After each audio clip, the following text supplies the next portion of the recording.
अस्सलाम वालेकुम। तकरार ड्रामे दोस्तों तव्हांखे तफ़सील ऐं कहानी ॿुधाईंदा हलूं नेक्स्ट एपिसोड में। नेक्स्ट एपिसोड में असद कुरैशी जी एंट्री थींदी या हाकिम खान जी? नेक्स्ट एपिसोड में मीर पंहिंजे घर पुॼंदो बि सही या वरी मीर जॾहिं पंहिंजे घर वेंदो त उन खे भावल ऐं मूसा पूरो करे छॾींदा? राणी खे वठी वञण में मूसा वारा कामयाब थींदा या न? छा थींदो छा न थींदो, सॼी कहानी ॿुधाईंदासीं इन नंढड़े वीडियो में दोस्तों। पहिरियां खे पूरो ॾिसो ऐं आख़िर ताईं ॾिसो ऐं थी सघे तो उदासी टीवी यूट्यूब चैनल के भी ज़रूर सब्सक्राइब कंदा, असांजे पेज के भी फॉलो लाइक शेयर ज़रूर कंदा।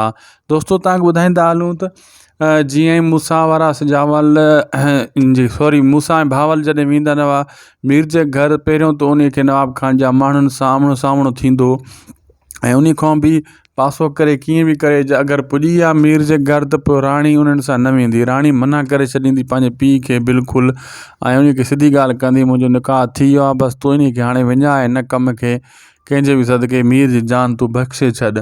भावल मजबूर थी उतो मोटंदो ऐं मीर बि ज़िद कंदो घर वञण जी ऐं उन खे दरिया खान वारा रोके वठंदा ऐं उन खे घर ॾे कान वञण ॾींदा। उन जा ज़ख़्म उन खे ताज़ो आहे।